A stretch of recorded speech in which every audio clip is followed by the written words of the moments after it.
I think the best way to address what we can do for the neighborhood is just give you an overview of how our authority works. My office comes under the Office of General Counsel. We have 4 attorneys in there and a bunch of litigation staff. I just started December 1st. When I started, we had 1 attorney and myself, and that was it. So you can see that we were very much behind the 8 ball as far as enforcing our lease statutes and everything else. We have upgraded our security system. And just to let you know, we have 49 properties within the city of San Francisco. Out of the 49, 20 of them are family properties, and 29 are what we call senior disabled. They lumped all the seniors with certain aspects of the disabled population. It's a recipe that creates a lot of challenges for us.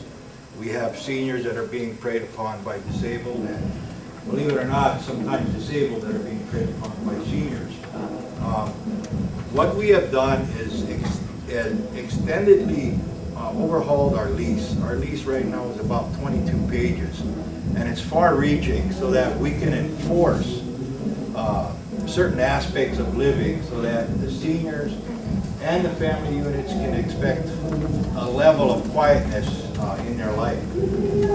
We work with the SFPD. We have a contingency led by Commander Sylvia Harper, and she has a contingency of about 35 to 40 officers that are assigned and dedicated to the San Francisco Housing Authority family units. As far as the senior and the disabled units, we in past years we've expended over about $2.5 million a year with private security companies. We had armed positions and unarmed positions. We brought kind of like the island mentality to this thing now, and I don't know if that's why they asked me to do this, because I originally hailed from Hawaii, but I came back after 54 years back to my birthplace here. And in Hawaii we have a lot of housing projects and for indigenous Native Hawaiians and so forth. And what we used to do is find the most respected individual tenant that lived there, put him in charge, and we kind of ended the problems that we had. I'm a retired law enforcement officer, so I had a lot of first-hand knowledge with that and first-hand working. But what we're doing here is that we're bringing that same mentality here. We have a lot of motivated tenants that have no opportunity to make money. We're taking the $2.5 million, replacing the unarmed positions with tenants, and we're training them. And in other words, we're incorporating them as in-house security for San Francisco Housing Authority. Now, the initial response was, that's putting the wolf in charge of the chicken house. But if you have the people who are motivated enough, it's sort of taking a page out of community policing, where it's the community itself that takes back ownership of the properties. We started in 2 properties, and next Monday we're going to be on our 3rd property. When all is said and done by October, we should be operating in about 11 properties within the city. The first 2 properties that we started, we have more positive responses than negative, and we're quite pleased about it. But we're slowly taking over all of the different properties that we can, and this is only going to be the senior and the disabled. But the last thing I wanted to mention about our lease enforcement is that a lot of tenants weren't aware of this, but it is a policy of HUD, who actually funds all the housing authorities within the city, is that once you're evicted from a public housing, you're barred from putting your name on any housing waiting list for 3 years. And it's not just in San Francisco. It's in every public housing in the United States and Puerto Rico. Now, when you add that to the fact that there is a 2-year waiting list, and you get evicted, you just displace yourself for approximately 5 years. So this will cut down recidivism when we have problems in a specific housing project. And you know, we have to address those kind of things and look at it this way, because we have a 2-year waiting list of good people that want to and need housing desperately. So we're trying to revamp everything so that it becomes a good place to live. I will leave some business cards, but please, if you have any issues with any of the housing projects, please give me a call. My direct line is 241-1029. Thank you.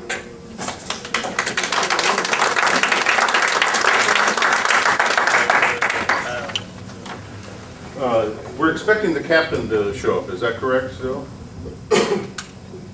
Captain Cassiano? We don't know. Okay. Well, then we do have a spot for a Northern Station to present themselves. Okay. Well, this is a Northern Station, and we're talking about beat officers, and also. Is that what we're talking about? Well. Well, since this was kind of a last-minute thing, I'll just introduce myself. My name is Belinda Kerr. Raised in San Francisco, went to public school, grew up in the Haight-Ashbury. I love the city. I love my community. I've been at Northern Station since last November, but I started out at Northern when I first came in 26 years ago. I'm one of 4 lieutenants that works at Northern Station. I work nighttime, and we all work for Captain Al Cassiano. He's at another engagement. I'm sure he's trying to get here, but sometimes it's difficult to go from one thing to the next. I'm just basically going to tell you, I mean, it's sort of obvious what we do. We do law enforcement, and you all know that. You all know who we are. We're very visible. There are 3 other officers here with me tonight. 2 of them represent 4 of the housing officers that work out of Northern Station. And I guess I just wanted to make a little bit comment about that I really agree with the Brothers for Change in that most of the problems that we have should be resolved within the community, and the police really should be the last person you call, because once we arrive, we more or less take over the situation.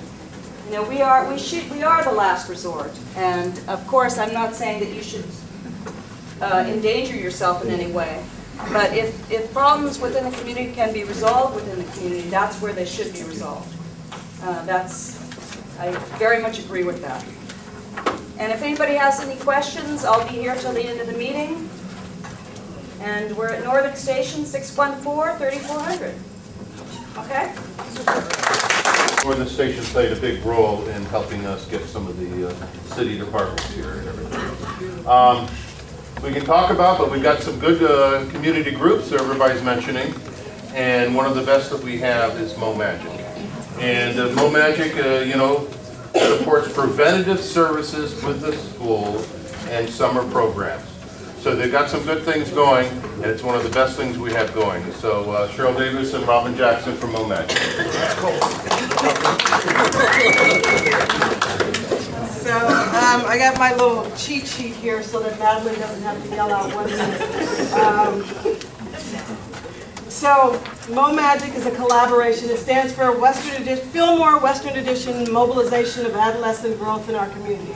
We meet twice a month, basically, and when I say it's city departments, city agencies, representatives, community members, the police, and also the different service providers serving children and youth in the Western Edition. It's kind of about empowering the community to do just what folks have already talked about, be able to kind of develop relevant programs, projects, activities, so that we can do some prevention and intervention and, when necessary, response to kind of re-engage kids back into more positive things. So we develop and coordinate relevant activities and programs. We support programs by leveraging resources. And right now our focus has kind of been on public housing. We currently work with Brothers for Change and have a girls group as well as a young men's group to try and do some prevention and planning and to get them engaged with different things. We have stuff going at West Side Courts, and we're trying to figure out how to engage with Hayes Valley and Pitts Plaza public housing. We've got a truancy group. We've been working with the school district and been working with the police to try and figure out this summer how to get folks to be more aware of the new memorandum that is about enforcing truancy where kids can be picked up. So we're working with the schools as well as community-based organizations to make sure that everybody's aware of that. So in the fall, we'll be doing a lot more movement around picking up truant youth. And we're actually trying to develop something locally where we can take the kids within this community when they get picked up. But there is an initiative right now with the police, and that's separate. We're doing some workforce because we know a lot of times people cry out the reason that we're having these problems is because we don't have enough jobs. So we're actually trying to do training and development so that when jobs do come available, that folks can actually be employed. But at this point in time, folks are not ready to be employed. So we're trying to do some preparation on that front. And again, we work with service providers, community members, neighborhood associations. Francis and Paul and all sorts of folks from HVNA have been participating with us. And with city departments, and most specifically with the youth. I do have some of the summer resource guides here, and there's a partial list inside here of just the different organizations that we work with. I can't stress enough, it's really about the collaboration, and I think back to points that have been made by Chief Sifferman, as well as the police and Brothers for Change. It's really about creating this network that when something happens that we can support each other. I know we do these dances and the police have been really great and very supportive. And when we have these dances, it's not just for youth, we have everybody come, parents, grandparents, so that if something happens, a grandparent can really stop something from happening a lot sooner than a total stranger can. And what makes it work is the collaboration. There have been times when I've been ready to shut down the dance or the party because I feel like maybe it's not the best. And the police have been the ones that have stepped in and said, you know what, we can work this out. This is one person. Let's have this person talk to him. And it's great because we have had folks from Hayes Valley, folks from West Side, Pitts Plaza, all these different housing developments together in one room. So the community building and bringing folks together is a huge, huge factor in addressing some of the violence or violence prevention, as well as education and the workforce. So that's kind of what we focus our energy on. Community building, social networking, education, and workforce. So, thanks.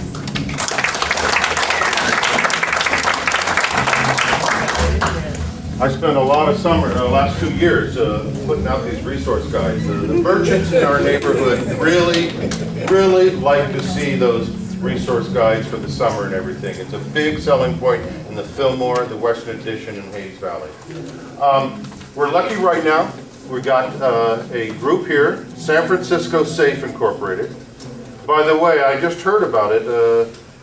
They had a meeting here or someplace in Hayes Valley about 15, 20 years ago, and that's where the idea for the Hayes Valley Neighborhood Association came from.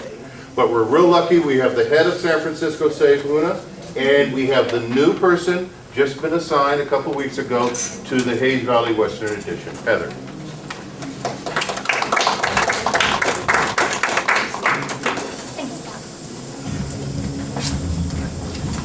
As Bob said, my name is Una Gillis-Weil. I'm the program director right now for San Francisco Safe, which is a very small nonprofit. There's only 10 of us, and we work citywide, which is a very big task. But we are charged with creating a safer city for everyone that is here. And the way that we do that is really to empower residents to work with police, to work with city departments, to work with the CBOs in their area, to find solutions and be able to sustain community growth and community wellness and health for all. So the way that we do that more specifically is that we have basically a three-prong approach. We try to be as comprehensive as possible.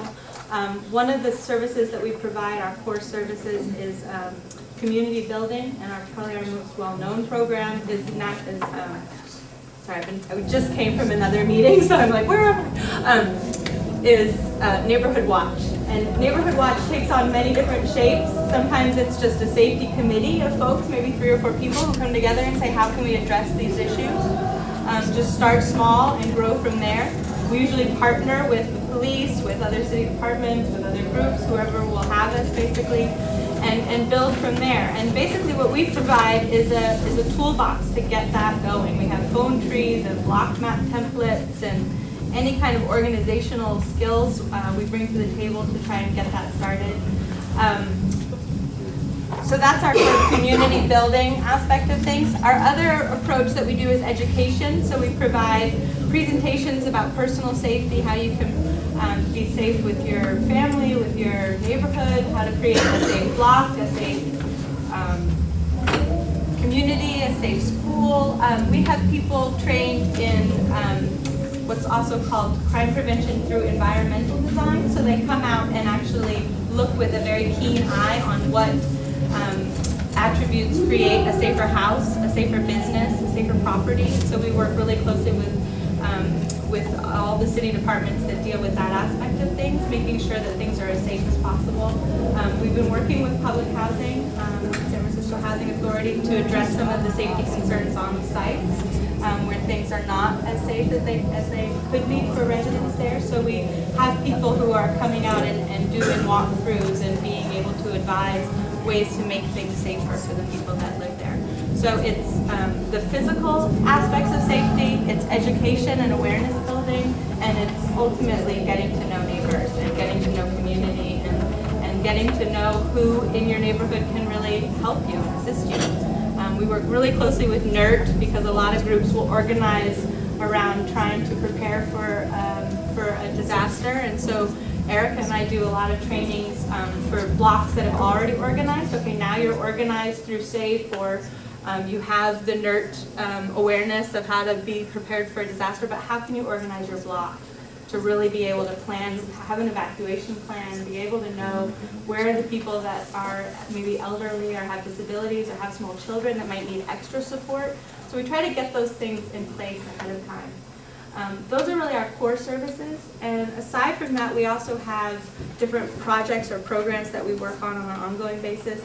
Specifically here in Western Addition, we've just completed a cycle of the Kids and Cops program at the Little Children's Development Center, and we had officers volunteer their time to read stories aloud to the children, to one, build literacy, and two, build trust. A lot of times the little ones only see police as coming in and arresting people, and that can be very scary. And so we try to create experiences where they can get to know an officer by first name, see them on an ongoing basis in a positive light, and kind of build that trust and that experience. So that's the Kids and Cops program that just finished up, and Heather has just joined our team. She started 3 weeks ago, right? And she comes with a wonderful background, and will be working in Northern District, so not just this neighborhood, but all the way up to the marina, the whole police district, as well as Bayview. And she'll be working a lot with public housing and safety concerns there. So that's really it in a nutshell. We have some of our brochures there. I brought a lot of my cards, so if you have questions, please come up and let me know. Thank you.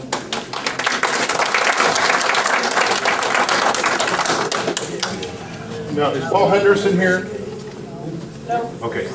Anyway, well, we have the district attorney's office, and we had a lady that's been involved in Hayes Valley for a number of years, Susie Loftus, who at the last minute had to cancel and then sent the number 3 man from the district attorney's office, who's not here yet. He said he was going to be late. But we're going to talk about stay-away orders. So what we're going to talk about is a representative from the Hayes Valley Neighborhood Association, the safety committee, about some of the success of stay-away orders. We're talking about Michael Pack. I'm Michael Pack, resident of Hayes Valley, and we, after many years of lots of crime and drug dealing, the neighbors got together to figure out how to deal with it, and after hassling the police and then hassling the district attorney's office, we kind of realized actually the problem was with the Superior Court judges. So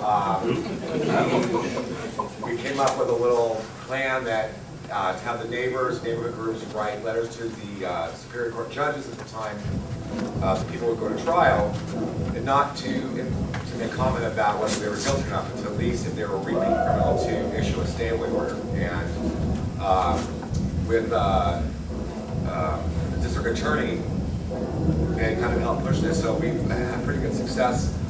Again, presenting letters with the DA to go to court and let the judges know how the community was responding to this person's bad behavior. So, with regard to other crime and safety issues, we do use all of the organizations that have been here tonight, so that's what we do.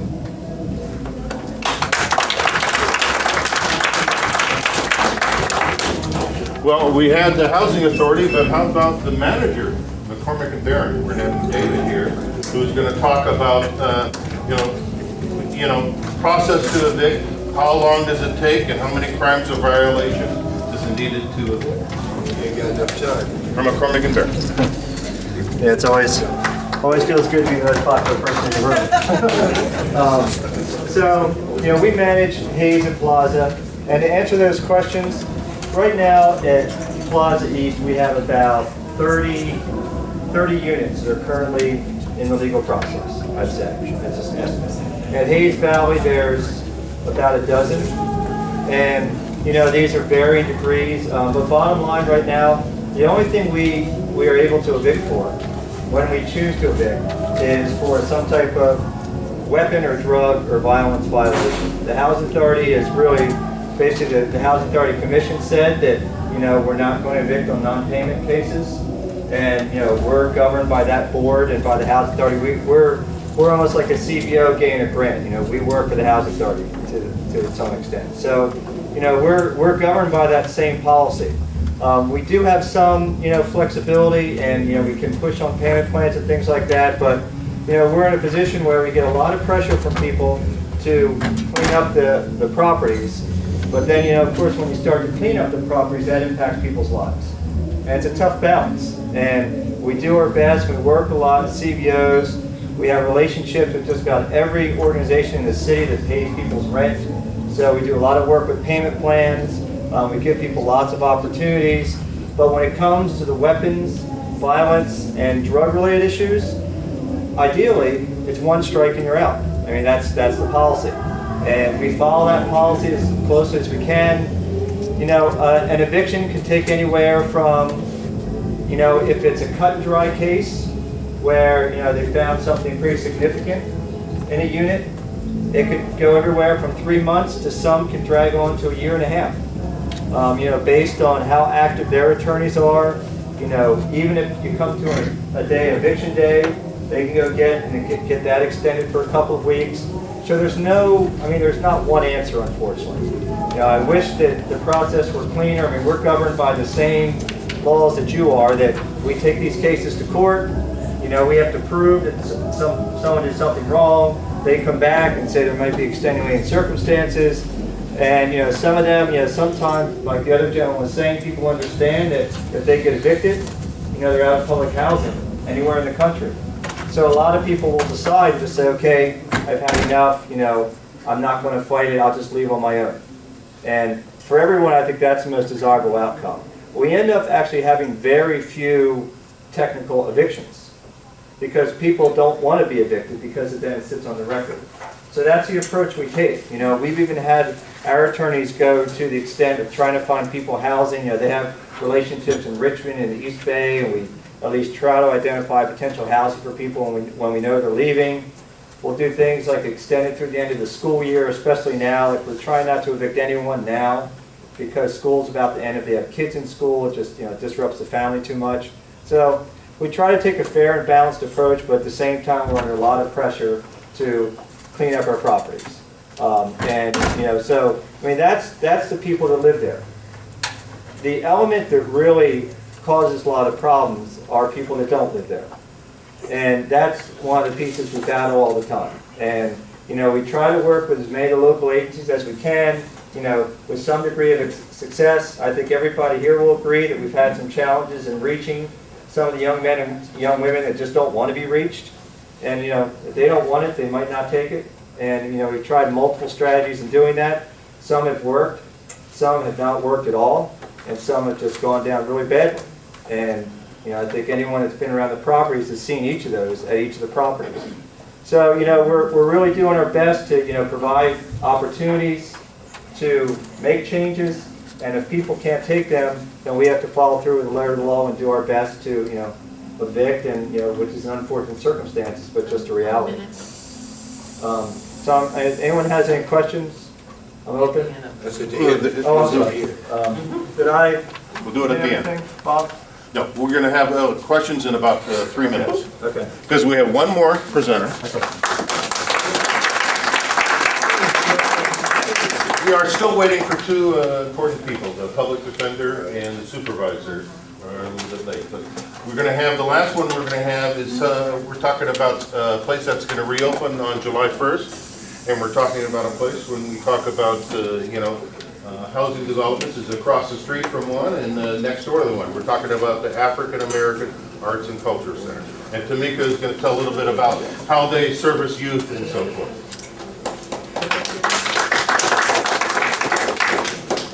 And I'm also going to piggyback on several of you. I'm going to try and keep this very short and sweet. As you see, I took my notes.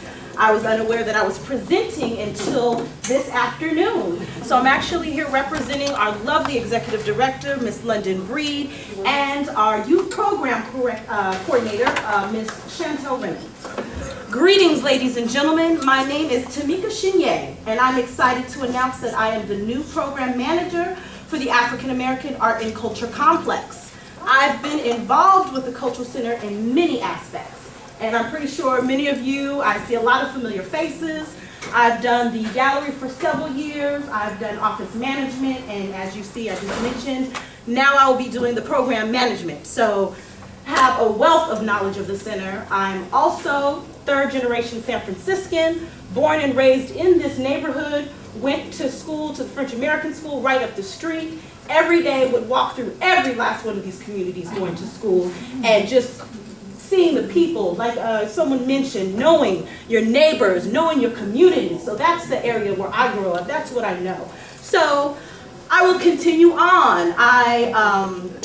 Pondering the thought of the question asked today, I wanted to let you know, some of you may be aware and some of you may not, the AAACC has been closed since January of this year due to renovations. Great renovations, I hear, lots of wonderful stuff. For our handicap, definitely disabled, accessible, and so on. We temporarily relocated to the 1410 Turk Street address, and the cross street is Fillmore.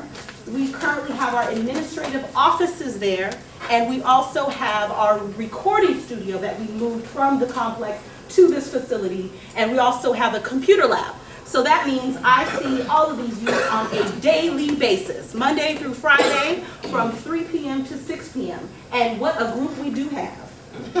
I'm thrilled to say the African American Art and Cultural Complex will reopen publicly July 16th, 2009.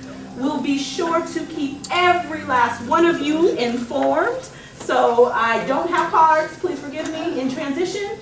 But please do write my name and my email address down. Tamika, Tamika, and that's Tamika at aacc.org. Please note, there will be a summer youth program June 22nd through August 14th, 8 a.m. through 6 p.m., Monday through Friday. I have a few flyers, and I'm willing to give you the flyers for those of you that are here. If not, please contact me. I will give you additional detailed information, okay? During the summer programs, just a little brief interlude, we have dance, we have visual arts, we have theater, I see here business classes, and we also work with a handful of players and many other organizations that you've already seen here. Mo Magic, who does wonderful, wonderful, wonderful things, and many of you that I'm not mentioning, okay? So, once again, getting back to the question at hand, what is our role in public safety? I summarized it by saying we offer art, we offer culture, we offer consistency in these youth lives, and a safe space to be free.